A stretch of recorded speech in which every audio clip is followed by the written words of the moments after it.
Bonjour à tous. On va démarrer magnifiquement pile à l'heure. J'espère que on avait prévu 9h30 pour le démarrage pour vous laisser le temps de prendre un café, un thé ou une boisson fraîche. J'espère que vous avez tous pu vous restaurer avant de démarrer. Voilà.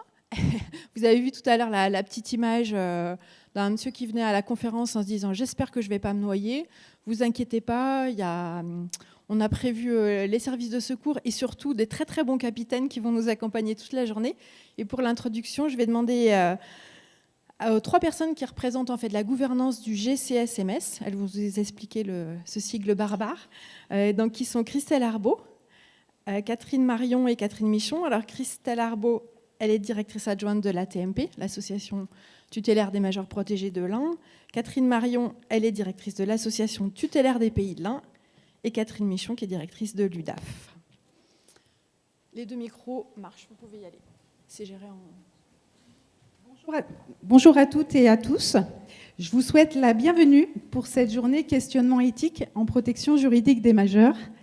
Les beaux jours arrivent et la saison des festivals est lancée.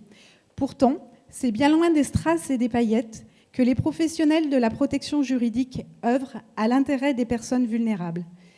Je profite de ces quelques mots d'introduction pour remercier tous les professionnels du secteur présents aujourd'hui pour leur travail et leur investissement quotidien auprès des personnes majeures protégées. Permettez-moi d'excuser quelques absences.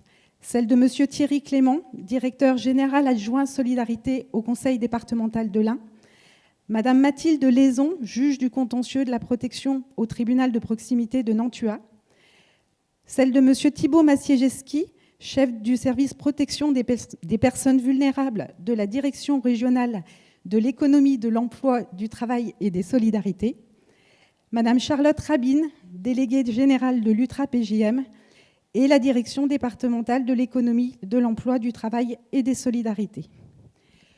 Je tiens particulièrement à saluer la présence de Madame Valérie Bonne, coordinatrice du pôle protection droits des personnes de l'UNAF, de Monsieur Adil Chanson, délégué général de la Fédération nationale des associations tutélaires, et de Madame Anne Lebas de la Cour, chargée de mission protection juridique des majeurs à l'UNAPI.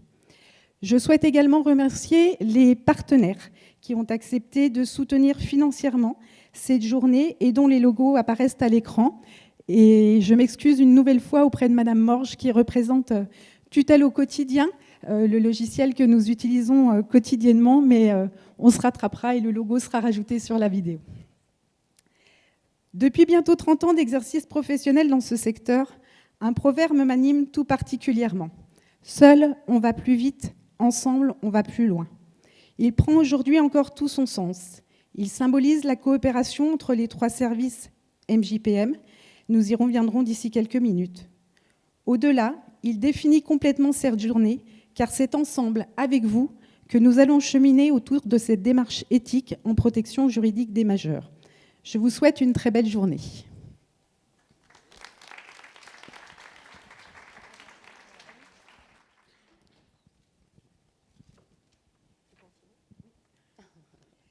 Je garde la parole, on va présenter chacune les services que nous représentons. Donc, l'association tutélaire des majeurs protégés de l'Ain a été créée en 1973. Elle est née de la volonté des parents fondateurs de l'ADAPI. Elle dispose d'un agrément départemental pour 1900 mesures de protection juridique. C'est à ce jour 67 salariés, dont 35 mandataires judiciaires à la protection des majeurs, répartis sur 4 sites d'intervention, Bourg-en-Bresse, Nantua, Belay et Trévoux. Pour l'UDAF de l'Ain, donc on représente au niveau départemental l'organisme officiel de représentation des familles. La particularité par rapport aux 2 autres associations, c'est qu'effectivement nous gérons un service de protection juridique, mais nous avons aussi des orientations du côté des grandes missions légales qui sont définies par le Code de l'action sociale et des familles, où on est porte-parole des familles, expert de leur réalité de vie, qu'on rend service aux familles et aux personnes vulnérables et animateur associatif. C'est la partie institution familiale. C'est dans le cadre de la gestion des services aux familles que le service de protection juridique a été mis en place en 2002 à la demande des tribunaux. Notre dernière autorisation date de 2010 et prévoit effectivement la gestion de 1000 mesures de protection à l'échelle départementale également. Pour assurer la conduite de ces missions, nous nous appuyons sur la compétence de 42 professionnels, dont 19 mandataires. Donc l'ATPA, Association tutélaire des Pays de l'Ain, a été créée il y a tout juste 25 ans, c'était en juin 1997. Sous l'impulsion du procureur de la République de l'époque, qui était soucieux de voir se diversifier l'offre de services. L'association a une particularité, pour ce qui nous concerne, nous n'intervenons que sur le ressort du tribunal de Belay, ça correspond au quart sud-est du département de l'Ain. Notre agrément est pour exercer 360 mesures de protection juridique et nous comptons à ce jour 15 salariés.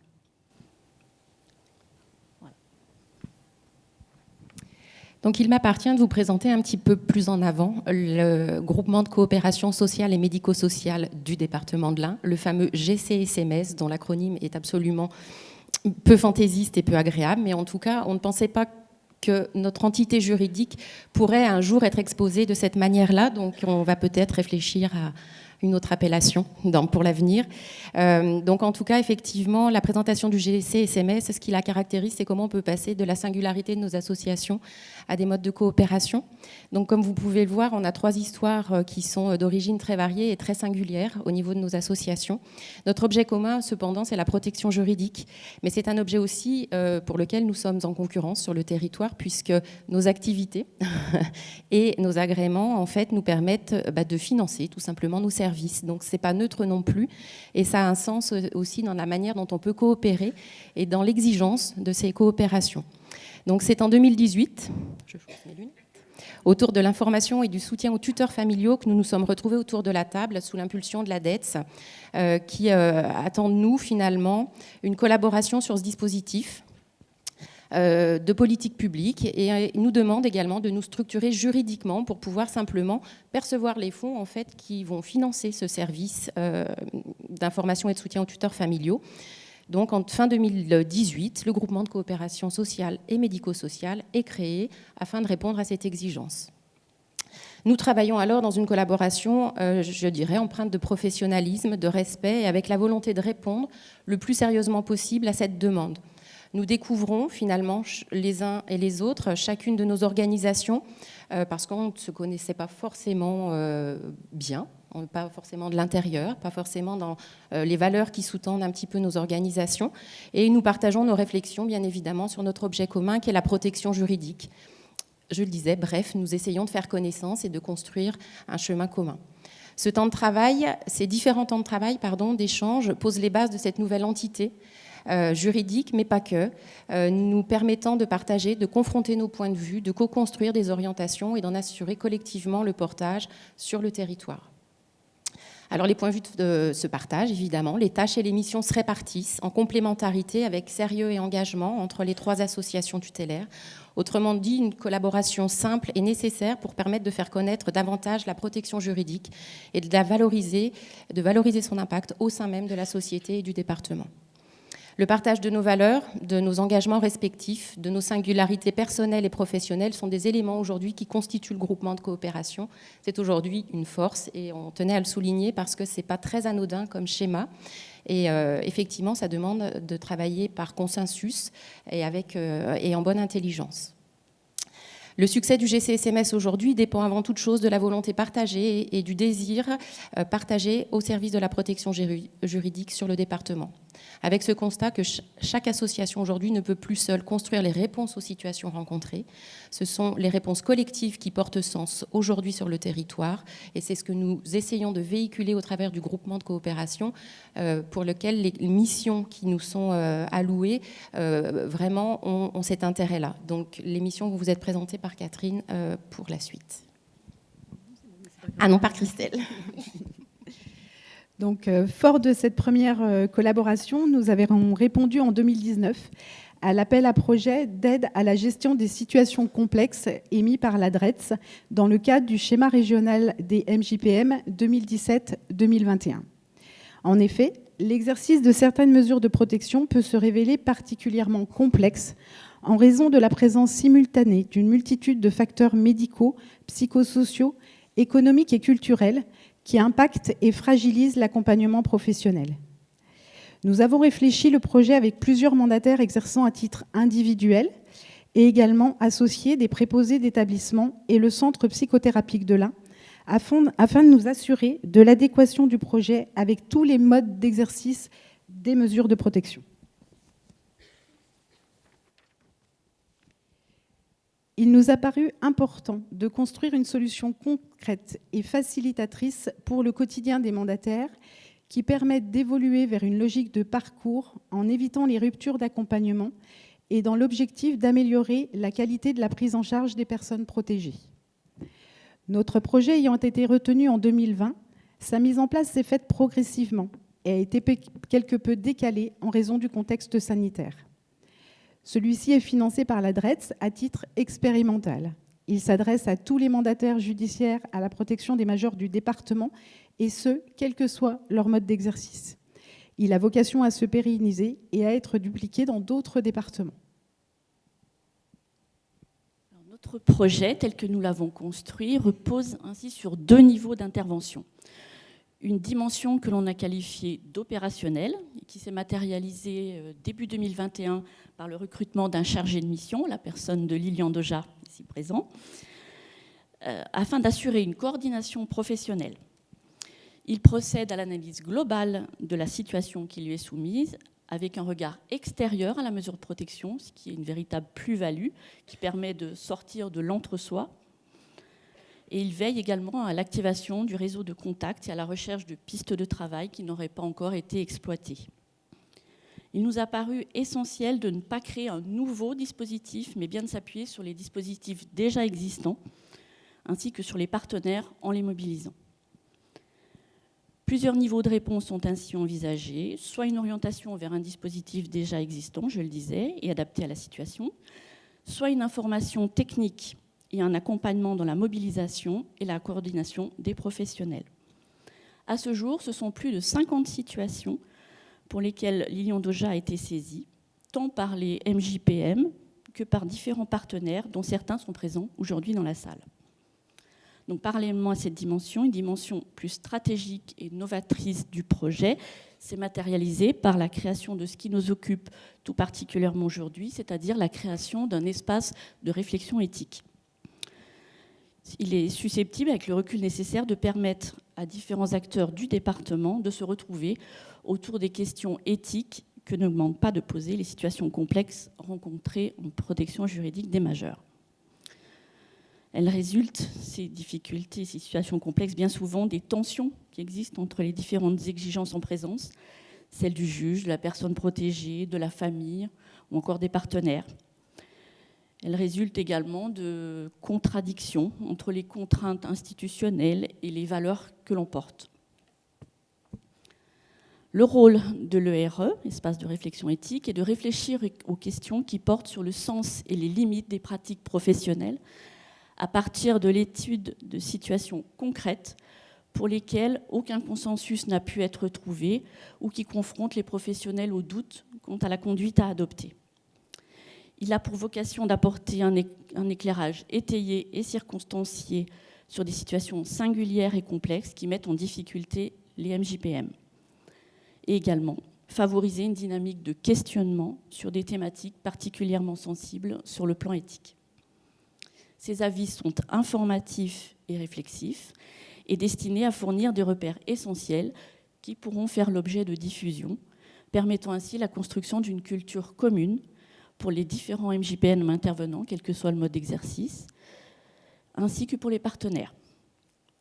L'ambition est de faire évoluer les pratiques professionnelles, structurer l'identité de notre profession et généraliser la démarche de réflexion éthique. Voilà.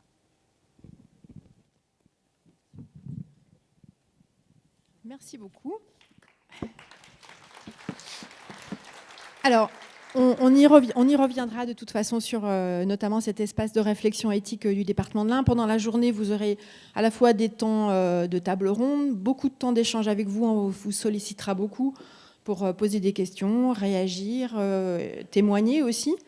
Et puis cet après-midi, on vous présentera aussi 2 situations qui ont été présentées à l'espace éthique et qui vous permettront de prendre mieux la mesure de qu'est-ce qui s'y passe dans cette toute jeune structure.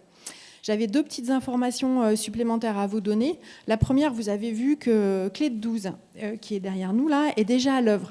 Donc Clé de 12, il est illustrateur, il travaille en direct, c'est pas des dessins qui ont été faits à l'avance. Donc il croque ce qu'il entend. Il a toute liberté de sa plume et il est avec nous jusqu'à la fin, voilà, de la journée. Et puis la deuxième information, c'est que les débats sont filmés pour qu'après la vidéo puisse éventuellement être partagée avec les personnes qui n'auront pas pu venir. Voilà. Alors, on va démarrer en fait avec une petite séance d'échauffement. Il y en aura une deuxième tout à l'heure, donc qui va vous mobiliser, vous. Vous avez dans vos sacs des post-it et un crayon pour ceux qui sont venus sans crayon. Bon, vous avez été invité à la journée, vous venez, imaginez que vous amenez soit des fleurs, soit un pack de crocs, comme vous voulez. Là, en l'occurrence, ce que vous allez donner aux participants, enfin aux organisateurs, ce sont vos mots que vous allez mettre sur le petit post-it jaune, s'il vous plaît. Le jaune, c'est ce matin, et le deuxième, il est bleu, c'est ça ? L'hiver, pardon, le vert, ce sera pour plus tard. Il est bleu. Il y a des bleus et des verts. Ah, donc s'il n'y a pas de jaune, alors du coup, je vous embrouille. Alors, qu'est-ce que je leur demande ? Le jaune. Post-it jaune, ça commence bien. Donc, vous utilisez votre post-it jaune et votre crayon. Et vous allez mettre dessus, vous allez écrire ce que le mot éthique vous évoque. La réponse est très libre. Ça peut être un mot, un petit bout de commentaire, ça peut être une association d'idées. C'est comme vous voulez. On va faire un petit temps pour... je ne vais plus parler. On va vous laisser écrire. Et puis après, on les ramasse. Donc, qu'est-ce que le mot éthique vous évoque ? Tout le monde a un crayon, son post-it, c'est bon ? Vous levez la main s'il manque quelque chose à quelqu'un.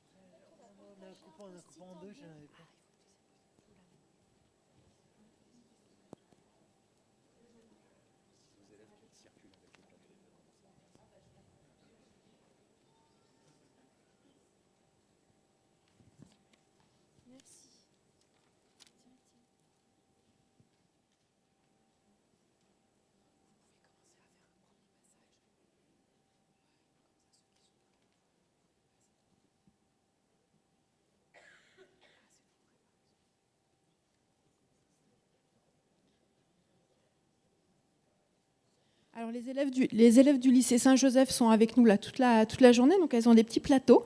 Elles vont ramasser vos post-it. Tous ceux qui sont prêts, vous levez la main, magnifique, voilà. Alors vous avez quelqu'un là-bas.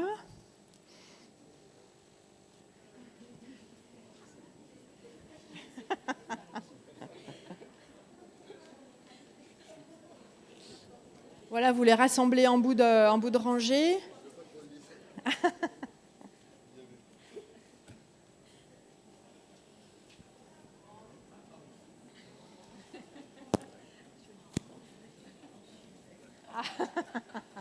Merci, Clé de 12.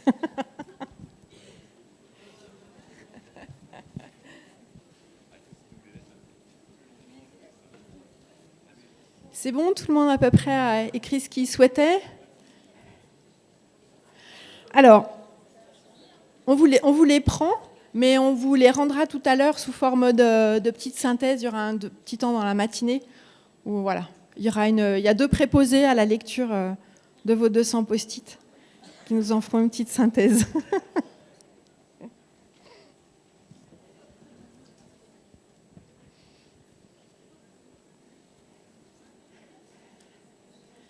Merci, tout le monde a joué le jeu, c'est magnifique.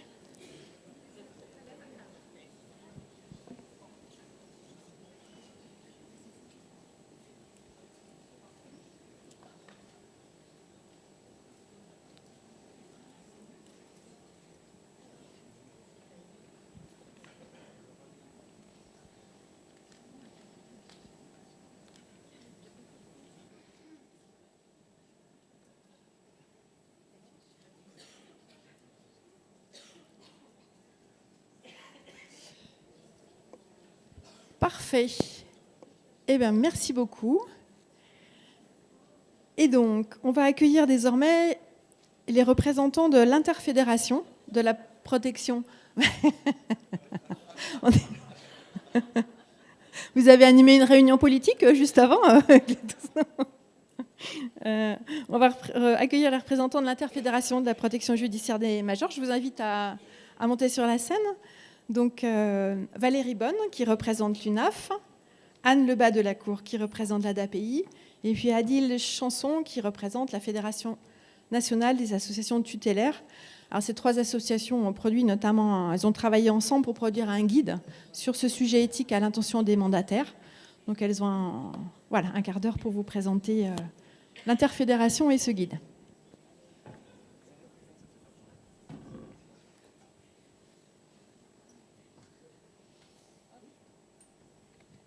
Bonjour. Je m'excuse à l'avance, je ne suis pas partie avec mes bonnes lunettes. Donc vous allez me voir avec des lunettes de soleil, sinon je ne vois rien. C'est mes lunettes de vue, je me suis trompée. Donc j'en suis désolée. Alors, voilà, ça arrive quand on se lève tôt le matin. Voilà, ça fait un peu canne, on m'a dit. Alors, à part ça, en fait, on va vous parler un petit peu des travaux qu'on a entamés, qu'on a fait avec la DGCS, qui ont été entamés en 2018. Sur l'éthique. Donc la DGCS nous a réunis, tous les professionnels de la protection juridique au niveau national, pour travailler sur l'éthique. Longue gestation, accouchement dans la douleur. Mais il en est quand même sorti quelque chose. Quand on est arrivé, on a tous eu la question alors de savoir qu'est-ce que c'était que l'éthique. Alors j'ai l'impression de spoiler un peu ce qu'on a fait. Donc on avait tous différentes idées. Est-ce que c'était l'intérêt supérieur de la personne, l'intérêt général, celui des tiers, ou alors le fait de faire valoir en toute occasion le respect des droits, de la dignité, de la volonté, des envies de la personne vulnérable, et en conjuguant tout ça avec le principe d'autonomie. Au début des travaux, on avait cette idée de la mesure de protection, c'était protéger sans diminuer. Mais il nous manquait la notion d'accompagnement, et c'est quelque chose qui a quand même été assez problématique, ainsi que la notion d'aide à la décision, parce que dans protéger sans diminuer, ça n'apparaissait pas. Et puis on s'était dit aussi que diminuer, c'était pas valorisant ni pour un MJPM, ni pour une personne vulnérable. Donc on a essayé de concentrer nos travaux aussi sur l'autonomie, l'accompagnement à la décision. On comprend donc qu'on a eu de très grandes discussions, très animées, très très longues, 4 ans. 3 ans et demi. Donc, on savait que le contour du mandat, c'était la loi, et l'éthique, c'était la zone grise. Donc, on était tous d'accord sur la loi. Le problème, c'était cette zone grise. Mais finalement, on a abouti à un document et on s'est dit que l'éthique, c'était ça, c'était de se questionner en permanence, parce que 3 ans de travaux, ce que vous avez fait au début, à la fin, on se repose des questions dessus. On a abouti à un consensus, et on s'est surtout dit que l'éthique, c'était pas une recette prête à consommer. En fait, ce sont des repères. Ils évoluent en permanence. La preuve, notre guide, il n'intègre pas la loi de 2019, ni la définition de la maltraitance. Et on va plutôt vers un triptyque qui est sur l'accompagnement, la protection, voilà. Et quand même, pour conclure, j'ai 5 minutes, l'intérêt de ces travaux, c'est que ça a permis l'adoption de nouvelles chartes, la charte de l'UNAPI, à l'UNAF, la charte sur le grand âge, les travaux, les cahiers de l'éthique et le référentiel de la FNAT, mais également la définition du métier de MJPM, qui est avec une dimension éthique dans les groupes de travail interministériaux. Et moi, je dirais, pour conclure, que l'éthique, elle a fait son coming out.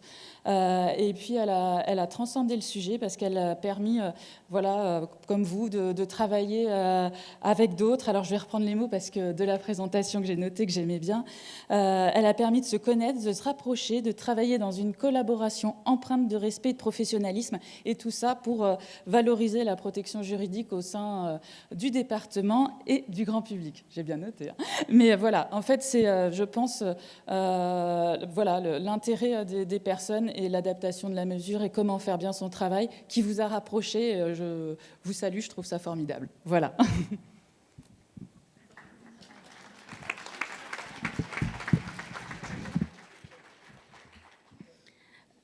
Bonjour à tous et à toutes et à tous.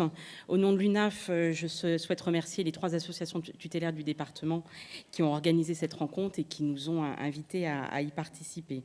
Cette journée d'échange que vous avez organisée, vous, les 3 services tutélaires, est le reflet du travail que nous menons en interfédération au niveau national, ce travail qui a abouti à ce document que vous avez, qu'on vous a distribué, qui s'appelle « Repères pour une réflexion éthique pour les MJPM », qui a fait l'objet d'un consensus à l'issue de ce travail. Comme vous, au niveau départemental, on a travaillé avec les 3 modes d'exercice. Donc nous, les 3 fédérations de services, les individuels et les préposés.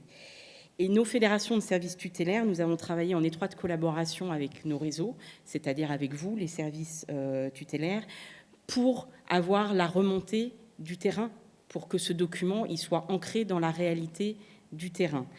Ces remontées ont porté sur plusieurs aspects, sur des exemples d'organisation, d'espaces de réflexion éthique, puisque chaque territoire développe des espaces spécifiques en fonction de la spécificité de son territoire, et les expériences des uns peuvent donner des exemples pour les autres, et vous verrez dans le guide, vous avez des exemples d'organisation. Et c'est en ce sens que la participation de nos 3 fédérations à votre journée est importante, parce qu'elle va aussi nous permettre de bien connaître, de mieux connaître un territoire, une organisation spécifique. Ça peut nous permettre de la porter au niveau national dans les futures réunions, et ça nous permet aussi de faire connaître votre organisation aux autres services de nos réseaux. Vous l'avez dit, vous-même, votre organisation départementale a vocation à être développée dans la région, puisque c'est une expérimentation qui a vocation à être dupliquée. Et nous, en tant que réseau, on va pouvoir aussi donner les bonnes idées à nos réseaux. Le deuxième point sur les remontées du terrain, c'est évidemment les exemples très concrets des cas pratiques que l'on a insérés dans le guide et qui peuvent ensuite être insérés dans vos réflexions.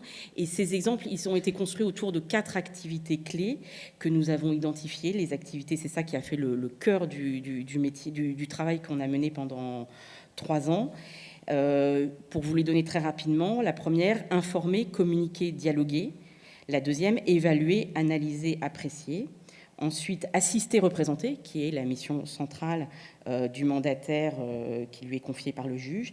Et la quatrième, rendre compte, saisir, alerter. Et ces 4 activités clés, en construisant ces repères autour des 4 activités clés, nous avions aussi à cœur de faire connaître le métier. C'est le troisième point. Dans les remontées du terrain, vous êtes confrontés tous les jours au fait que le métier de mandataire, qui est extrêmement spécifique, est peu connu. Et nous aussi, au niveau national, quand on parle avec nos partenaires nationaux, ce métier est peu connu. Et donc, ce guide et ce travail au niveau national, il a vocation aussi à vous aider. C'est un document public à diffuser à tous pour faire connaître le métier de MJPM et au-delà, les métiers de la protection juridique des majeurs, c'est-à-dire le MJPM dans nos services, on sait qu'il travaille en équipe avec les assistants tutélaires, les comptables, l'agent d'accueil, l'encadrement évidemment, etc. etc. Et donc, l'objectif aussi, c'est de vous permettre de faire connaître les missions qui sont confiées par le juge et qui sont aussi confiées à des tuteurs familiaux qui ont exactement les mêmes missions et qui peuvent avoir les mêmes réflexions éthiques. Donc, ça peut vous aider aussi dans vos services d'ISTF. Et donc, pour finir, l'idée dans cette démarche éthique, c'est qu'on est tous confrontés à la conciliation entre la préservation de l'autonomie de la personne et le besoin de protection qui a été décidé. Et cette question, elle se pose à tous et elle doit être discutée de façon collective. L'inclusion des personnes qui bénéficient d'une mesure de protection et leur protection effective, c'est l'affaire de toute la société. Et donc, c'est l'affaire de toutes les personnes qui interviennent pour les personnes protégées, chacun à sa place, chacun en fonction de ses missions. Pour finir, évidemment, le dernier point, c'est que la participation des personnes bénéficiaires est primordiale et je salue leur présence aujourd'hui. Et les fédérations nationales comme vous, au niveau départemental et l'ensemble des acteurs ont pour objectif commun de défendre l'effectivité des droits des personnes qui bénéficient d'une mesure de protection.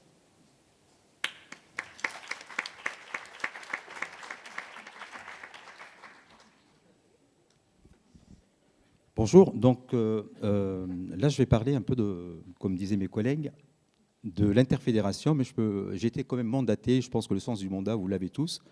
J'ai été mandaté par mon président tout d'abord, Ange Finistrosa, qui vous salue tous, et qui aussi m'a passé quand même cette mission d'être fier de ce que vous faites, et en tout cas que toute la société aussi vous remercie pour ce travail-là.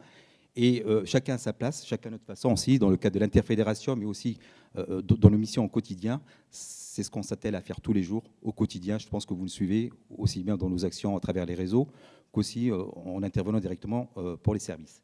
Je ne parlerai pas de la FNAT, puisque apparemment aujourd'hui on parle de l'interfédération, de ce qui a été fait par l'interfédération, mais vous avez dans les sacs, ça vous donnera une petite idée du travail qui est réalisé au sein de la FNAT, et en tout cas la vocation, c'est que ce travail puisse être aussi partagé par tous les réseaux. Le travail de réflexion qui a été fait sur ce guide, comme vous l'a dit aussi bien Valérie et Anne, s'est fait sur la durée. Donc sur la durée, un peu dans la douleur aussi, puisque c'est aussi un travail collectif, c'est aussi un travail où à la fois il y avait des services associatifs, il y avait aussi des mandataires indépendants, mais aussi des préposés. Donc ça voulait dire qu'il fallait qu'on trouve aussi un consensus. Hein. Donc c'est vraiment, rien ne se fait sans consensus, il faut qu'on le sache. C'est pas parce qu'on peut avoir des confrontations d'idées, mais je pense que l'idée qu'on aboutit sur quelque chose qui n'est pas la fin de l'histoire, hein, c'est pas l'alpha et l'oméga de l'éthique, j'ai envie de dire c'est une première pierre, c'est une étape intermédiaire. En tout cas, comme a dit aussi Anne, ça nous a permis de faire un focus, une espèce de coming out sur l'éthique. On s'y est pris quand même assez tôt, puisque là, c'est dans l'air du temps. Il y a l'éthique, il y a la maltraitance, il y a la bientraitance, il y a comme ça, vous savez, il y a des effets mode. Mais je pense qu'on gagnera à ce que cette réflexion, puisque l'éthique, ce n'est pas du prêt-à-penser, ce n'est pas du prêt-à-consommer, c'est une démarche réflexive, c'est un questionnement au quotidien, c'est un questionnement à la fois individuel mais collectif. C'est-à-dire si vraiment on doit laisser une empreinte ou une définition, c'est cette démarche de questionnement permanent. Et puis l'autre, je pense, réflexion, parce que 5 minutes, c'est très rapide, donc j'ai décidé de prendre comme ça quelques idées flash pour être plutôt dans une démarche prospective et de questionnement. L'éthique aussi, je pense que l'intérêt de l'éthique, ce ne soit pas la tarte à la crème, puis un effet mode, et puis on passe à autre chose. Il faut qu'on en fasse une compétence professionnelle à part entière. En tout cas, c'est cet axe-là qu'on devrait travailler collectivement, dans le cadre de l'interfédération. Comme quand vous intervenez, vous travaillez sur le dispositif médico-social, sur le code de l'action sociale et des familles, sur l'écrit professionnel, et je pense que l'éthique doit être une compétence à part entière pour tout mandataire. C'est-à-dire tout mandataire qui est sur le terrain, au contact de personnes vulnérables, ça fait partie de ces outils. L'éthique devient un outil du quotidien, un outil de réflexion permanent, un outil où ça nous permet aussi de nous extraire. Je peux vous une petite anecdote.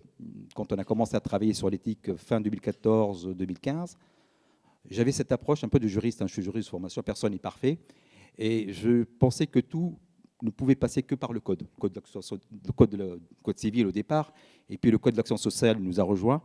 Et je ne jurais que par le code. Et puis je me suis rendu compte que tout ce qui n'était pas pris en charge par le code, ni par les recommandations de bonnes pratiques, ni par le droit souple ou mou, je ne sais pas comment on dit en français, c'était un peu cette, disait Valérie et Anne, cette fameuse zone grise. Et c'est là où, dans le travail que nous avons fait, c'est-à-dire une appropriation par les cas, et c'est vraiment par les cas où on arrive à faire émerger cette tension éthique, j'avais un a priori qui était déjà tout construit. Bon, voilà, j'ai une situation, une personne protégée, j'ai le code civil, j'avais mon idée. Et puis au fur et à mesure où on a cheminé vers cette réflexion, ce travail de réflexion collective, il y a un cheminement. On est passé de ma position qui était tranchée vers autre chose. Donc l'éthique aussi nous permet de progresser, d'évoluer. Donc c'est jamais figé, c'est jamais gravé dans le marbre. C'est pour ça que cet outil aussi, je pense que ça a l'intérêt d'être là, mais il a aussi vocation à bouger, à être amélioré, à être enrichi, puisque 2017, il y a eu le dispositif de 2019 qui a aussi amené de nouvelles façons d'aborder les choses. Il y a la définition de la maltraitance aussi, qui vient tout juste de tomber, et là, ça va remettre quand même en cause cette question du questionnement, puisque la maltraitance a une conception assez large. Donc ça nous forcera à nous re-questionner au quotidien. Donc c'était les quelques mots sur lesquels je voulais faire un focus. Et puis aussi, c'est-à-dire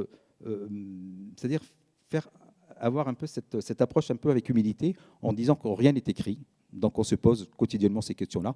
Bon, voilà, c'est quelques points sur lesquels je voulais faire mon intervention par focus.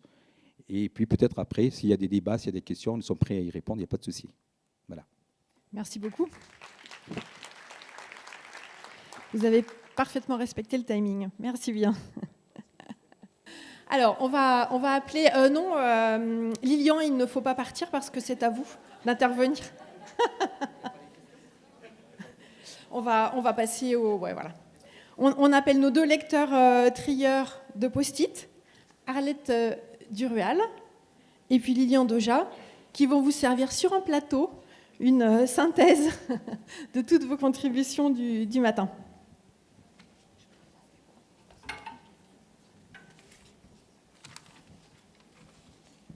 Alors, la récolte a été très bonne, merci, déjà.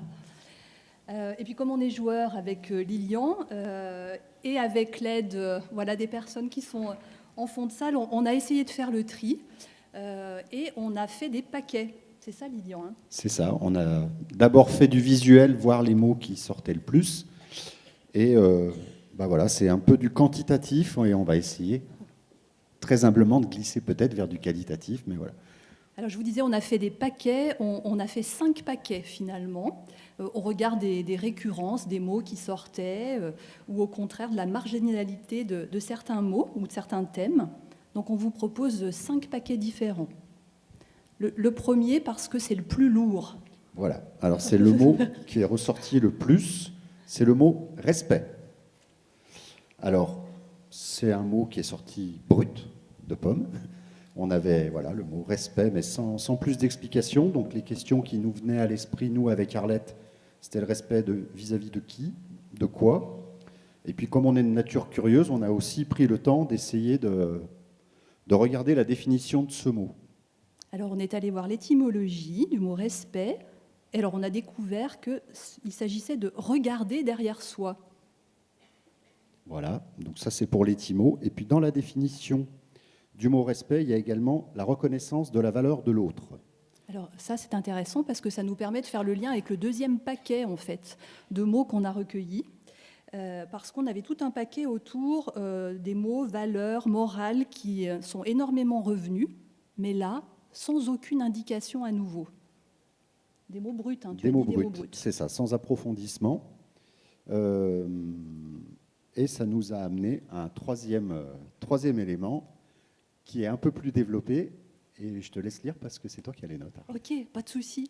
Alors là, on a compris qu'en fait, sur tous ces mots que nous avons rassemblés dans ce troisième paquet, il s'agissait de parler ou de considérer la personne accompagnée d'une certaine manière. Donc on a trouvé des termes de type bienveillance, considérer l'individu dans sa globalité, ou encore comprendre l'autre dans son altérité. Et puis parmi les, on va dire, à peu près 200 post-it qui sont sortis, justement pour faire un petit focus sur ces différents termes qui viennent d'être employés par Arlette, on en a ressorti un. On va le lire intégralement. C'est faire valoir en toute occasion le nécessaire respect des droits, de la dignité, de la volonté et des envies de la personne en conjuguant cela avec son autonomie. On trouvait que ça regroupait finalement en un post-it, il y avait quand même beaucoup de choses qui ressortaient de ce troisième paquet. Moi, je pense que cette nuit, certains ont préparé.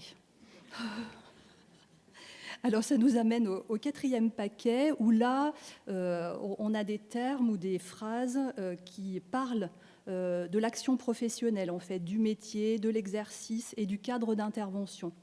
Et on a trouvé des mots tels que donc, l'action professionnelle, les règles, les limites, les obligations, le droit, ou les droits d'ailleurs, et la question aussi de la mission.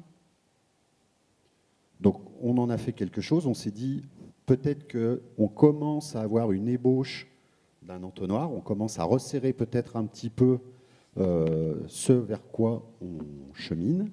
Et donc après apparaissaient aussi des post-it avec les mots tels que questionnement, échange, confrontation de point de vue, supervision, prise de hauteur.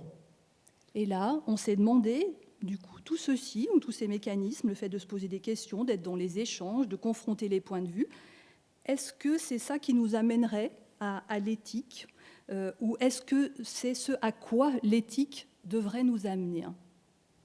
Voilà pour nos 5 paquets. On a fait aussi une petite sélection complémentaire. Alors, voilà, on a ressorti après 2 post-it. Alors forcément, c'est très subjectif vu la quantité. Et d'abord, le méli-mélo, voilà, on trouvait que ça faisait peut-être une transition vers ce qui allait suivre avec les futures interventions. On s'est dit peut-être que ça peut être un peu un teaser, un lancement de la séquence suivante. Donc, cheminement, Équilibre, doute, équité, justice, juste, humanité, les tensions. et on a le mot bon. Et puis pour conclure, on a ressorti donc 2 post-it, comme je l'ai déjà dit précédemment. Un qui, une ébauche de définition, enfin en tout cas c'est comme cela, nous, qu'on l'a lu de manière assez spontanée. Donc réflexion nécessaire à modeler son positionnement professionnel, à construire sa relation à l'autre et son action dans le monde. Et puis on a une autre définition qu'on a retenue. Je pense vraiment que les gens ont planché pendant la nuit. Faire un pas de côté ensemble dans l'intérêt de tous. Voilà pour notre proposition de synthèse. Merci à vous tous.